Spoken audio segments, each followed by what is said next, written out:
jdou, hej hola hola hej, heslo hráničářů, kupředu a zpátky ani krok z našich hranic míru.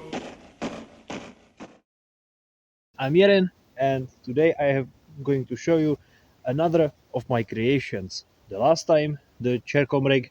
Thank you very much to everyone who watched the video. If you haven't, I would recommend you checking that one out.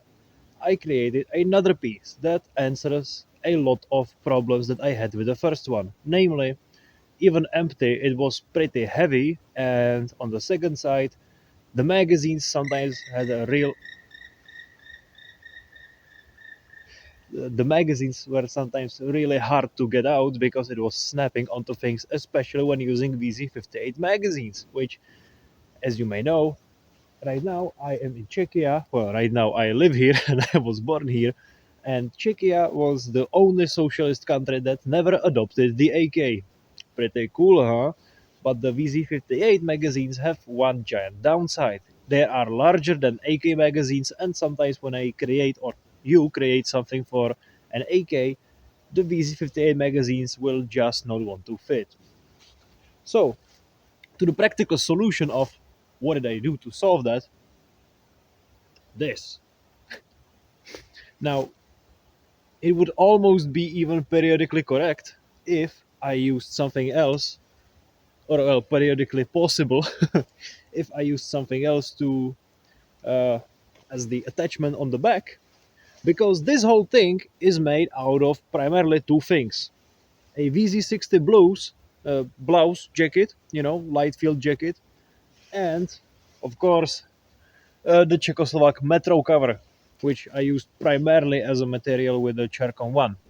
Now, as I said, in this design, the pouches are much more open and don't even have a closing flap. Maybe in the future I will do something like this that I show hopefully on the right side, on the correct side of the screen, because that looks and is periodically correct because people did it. Now, I created this more to show myself that it can be done, as a proof of concept. A proof of concept that Croatian children could do it in a cave with a needle. Okay, in the 90s, these were pretty popular because, especially in the Yugoslav war, you see a lot of shit that just was straight up handmade. Okay, all the women of Croatia were making chest tricks, and they had no fucking idea at the start how to create them, and this was loosely inspired by them. Of course, it wouldn't be me if the whole fucking thing wasn't mole. So all the pouches are individually made, single pieces that I put up together. Now, that is because, first, it requires no brain to sew on, and well, it's actually much easier than making the classic style of Chercom rig. And the second reason is that it is more of a case with why does the Lee Enfield have removable magazines when the British troops were only issued stripper clips. It's for the ease of maintenance and repairing. Okay, if I sew it directly on and one of these pouches got damaged, then I would somewhat have to either, well, it would be much harder. Okay, right now I can just remove this one and make another pouch, or just repair this one without needing to fiddling with the whole fucking chest rig. So, without boring you, I will show you the next cool interesting thing about this.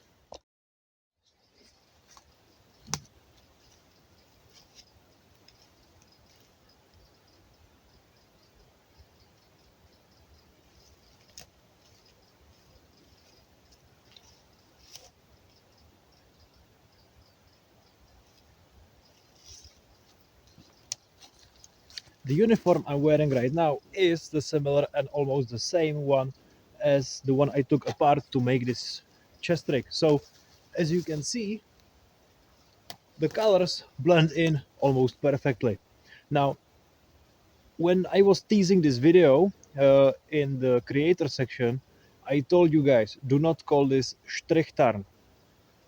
Two of you managed to be the funny and call it that. So, to the two people that said that in the comments, I don't like you. You can go home. Go home. Go home and be ashamed. Now, this is how the Czechoslovak VZ60 looks. Okay, the needles aren't as even as on the German one, and in the background you can see, well, not on this one. This is a hat from 1966, the same camouflage, but the color palette was a little different in that time. And as you may see, it almost has German Second World War muster.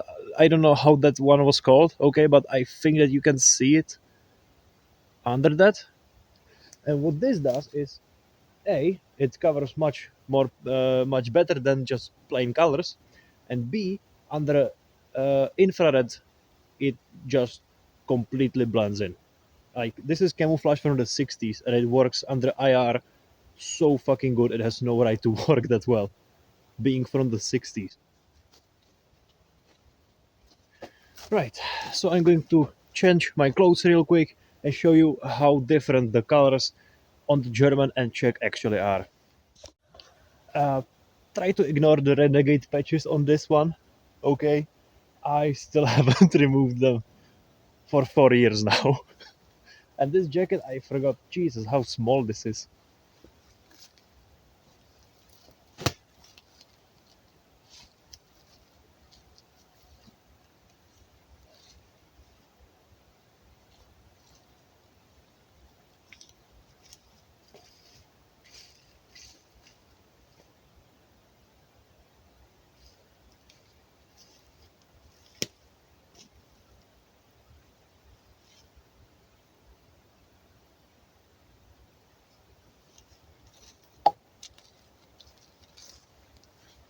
Yeah. So, the main difference, as I said, these ones have almost the same lines everywhere as the Czechoslovak version. Oof, kurwa. As the Czechoslovak version, the lines are much more uneven. But yeah, it doesn't look terrible together. But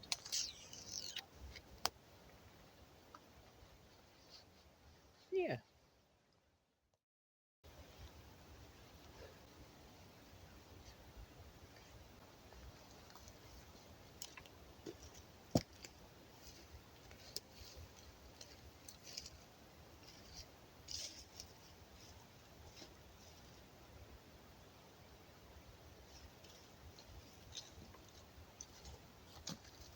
You guys must understand that I am driven by pure autism and love towards obscure old gear.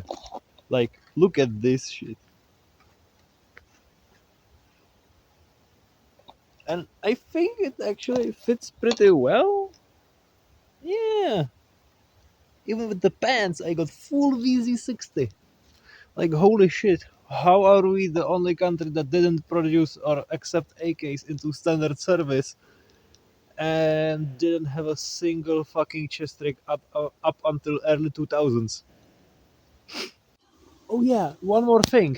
I designed it that way that once you find something better, you can remove the pouches from the chest rig and use it as a sitting mat, because, as I said, the middle is fleece, okay, and it is very comfortable to sit on, especially in colder days like this, when you don't want to exactly sit on something wet or something cold, because at least a little comfort, or you can wear it on your back as a kidney warmer.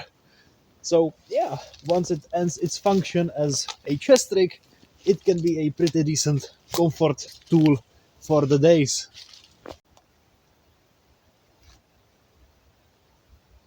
Bye.